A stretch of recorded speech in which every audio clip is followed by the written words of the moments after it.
doesn't love a good trilogy? Star Wars, Lord of the Rings, some of the best things come in threes. Of course, sometimes a game overstays its welcome, and you see that in some terrible sequels and some franchises that just get really boring after a while. When done right, there's nothing like a good trilogy, and today we're going to be looking at the top 10 part 3s on the Nintendo. For this list, we won't be evaluating the whole trilogy, just the third entry. Before we get into this list, I do have to give a quick mention to Dragon Warrior 3. I'm not an RPG guy, so I cannot fairly evaluate its position on the list, but I know that this is a legendary series, and I've heard this is a phenomenal entry to it, so I will not rate it, but I feel it would be negligent for me not to mention it. Having said that, let's get into the rankings.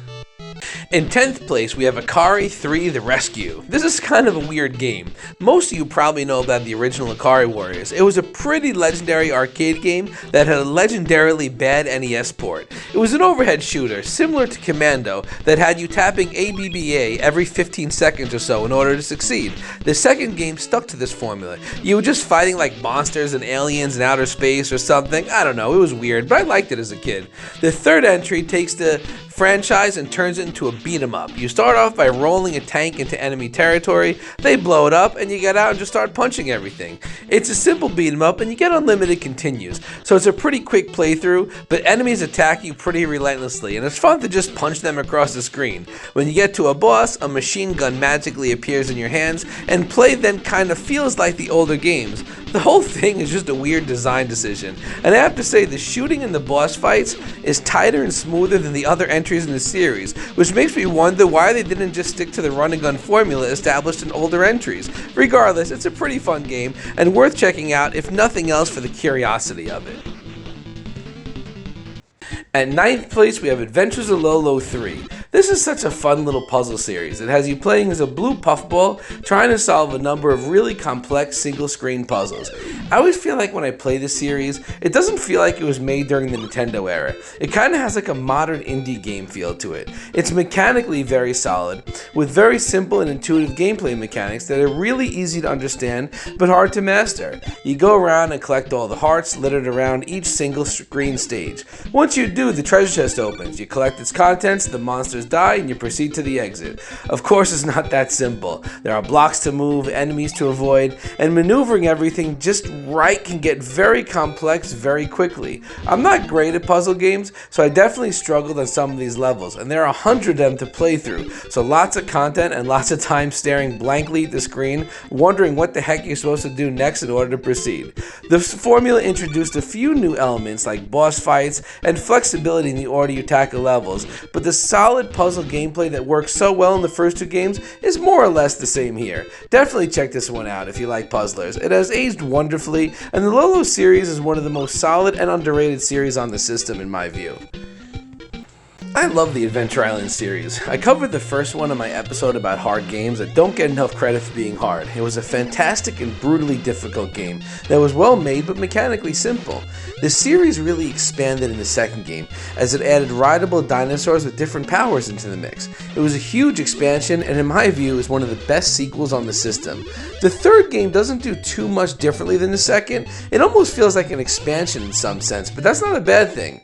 A lot of the elements we have come to love in the series are present here. Master Higgins is still hungry and needs to constantly eat to stay alive, and the challenge is still extremely high. It's a bit more forgiving than the first game. The power-ups are actually useful, and you get unlimited continues, but doing so bumps you back to the first level of the world. This can be pretty brutal, as continuing will force you to replay 6 stages or so on average. There are some hidden shortcuts and secrets to find, and luckily when you do continue, you do not lose your inventory of items. Having a stash of different dinosaur friends and weapons can be the difference between success and failure. The whole thing is a nice graphical leap as well. It was released really late in the system's life cycle, so the graphics, sound, and controls are all top notch. This is just such a fantastic time. 2 is still probably my favorite in the series, but this is a close second. In 7th place, we have Ninja Gaiden 3. I've been replaying this game more since I have featured it on my last 2 videos, and I have to say, it really has grown on me. This is one of those games that is harder for the US market, but I think I've come to appreciate the challenge a little more than I did the last time I talked about it. This is a game that retains a lot of what made the other entries so great, and also introduces some cool new elements like a power-up to your sword attack and the ceiling hang. I like the way they show you what's in the power-up bubbles before you hit them. I think it's a really cool touch and prevents you from picking up unwanted weapons.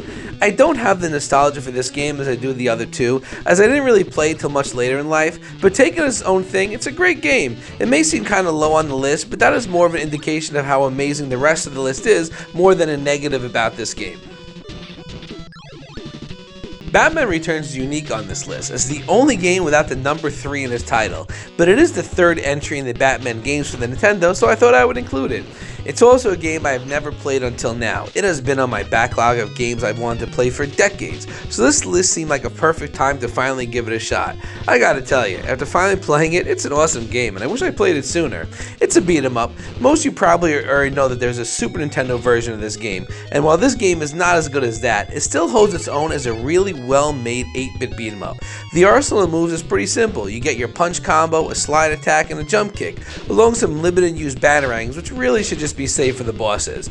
The enemy variety is great. It is mostly clowns to fit in with the theme of the movie, and the different colored clowns all have different kinds of attacks, which lead to a lot of variety in the gameplay. You can fight up to 3 enemies at a time, but they are always the same type. You get some that just kind of walk at you and are your easy fodder, others throw things at you and shoot you, some others charge you with different attacks. It's really fun to put up a good challenge.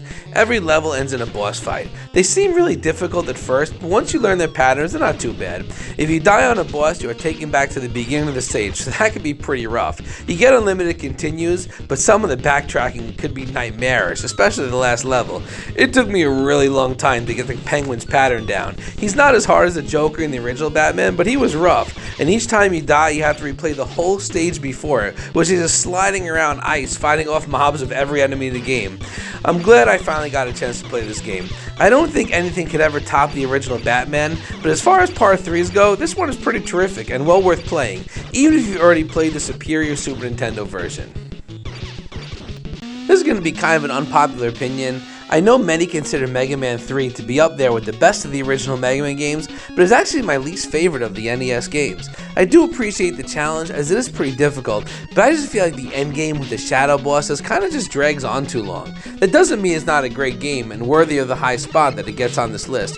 I love Mega Man so much, and one of my least favorite Mega Man games is still better than about 92% of the rest of the library. The third entry is kind of a dividing line between classic no-charge Mega Man and the later entries, almost all of which had the charge shot. It is such a huge gameplay element, as the absence of the charge shot dramatically changes the way the game plays and makes beating that first boss, whoever they may be, so much more difficult. The charge shot was a staple in the series until Part 9, when Capcom went really old school, making Mega Man 3 kind of a hallmark for classic Mega Man. It also introduced us to the slide. So yeah, it sounded like I was kind of pooping on it at first, but only compared to the other games in the series. It still stands head and shoulders above most other games, and it's pretty unique for this list, as most of the other entries on here marked the final installment for the Nintendo, but here we had still 3 more Mega Man games after this one, which is really a testament to how great the Blue Bomber is. Teenage Mutant Ninja Turtles 3, The Manhattan Project, is next on our list. I really enjoy all 3 of the NES Turtles games. The first one is fantastic in my view, one of the most underrated on this system, and very unique among Turtle games in general. The second one is a fun port of the arcade game that is scaled down in some ways, but beefed up in others, with some additional levels. But the third game is completely unique, and it's one of the best beat-em-ups on the system. It's also terribly overlooked, coming out late in the system's life and only a few months before the incredible Turtles in Time. Many people had moved on from the NES, and let's be honest, Turtles in Time is one of the greatest beat-ups ever made. It only came out like 6 or 7 months later in the United States, so it was very easy for this game to fade into obscurity. It's great though, controls are tighter than the other entries in the series, you get some new special moves, the boss fights are just much more fun and well done, it's just a totally unique story. Of course, it's not as good as the 16-bit entries, but it still stands out among Nintendo brawlers, and in my view, is one of the best Part 3s on the system. As we get into our top 3 Part 3s, I don't think anyone will be surprised to see Castlvania 3 being so high on the list.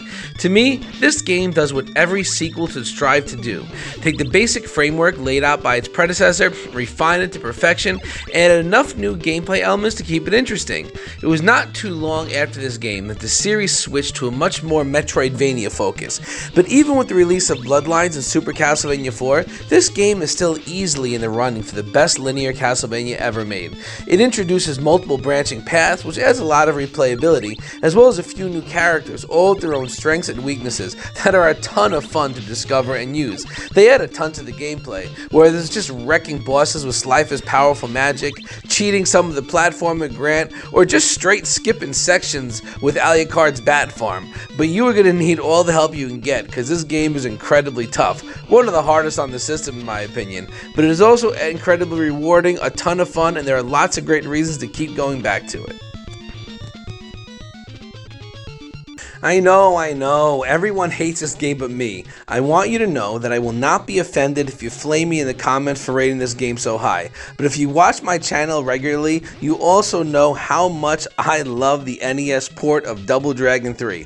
I've said it before, and I will say it again. I refuse to buy into the narrative that this is a bad game, or just one of those terrible games that I like. To me, this is peak 8-bit beat 'em up, and my second favorite of the Part 3s in the entire Nintendo library.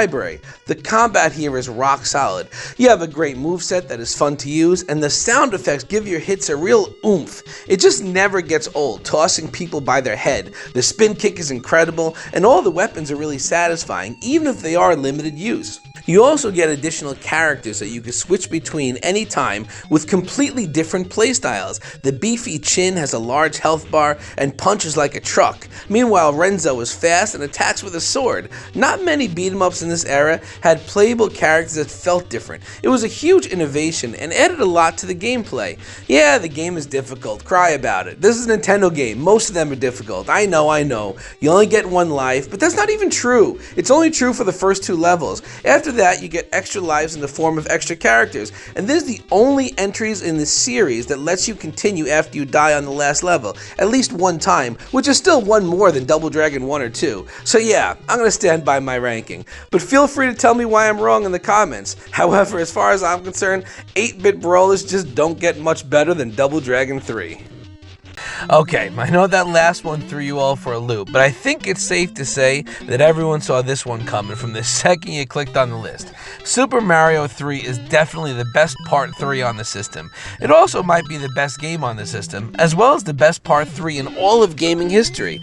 Think about how many decades it has been since this game's release. Has any game topped it? I might be able to make a case for Devil May Cry 3, but I can't think of anything else. Super Mario 3 took an already incredible franchise to absolute perfection. When I played this game as a kid, I was just blown away. The power-ups were just so much fun. I couldn't believe you could actually fly. The level design was insane, especially the big world. It was just chock full of secrets, and it was just so epically huge. Everything about this game is perfect. Control is spot on, graphics are top tier for the system, level design is flawless. This game is about as good as it gets. I remember I got this game as an Easter gift. It was just sitting on my basket and I ripped it open, ignoring all the candy, and started playing. I'd already seen The Wizard, but that movie didn't prepare me for the greatness I was about to experience. I still go back and forth on whether or not this game is better or Super Mario World is, but one thing's for sure, there's definitely an easy pick for the best third entry on the NES. So let me know what I missed. Feel free to flame me in the comments for my opinions, and let me know what your favorite trilogies in gaming are, especially on the Nintendo.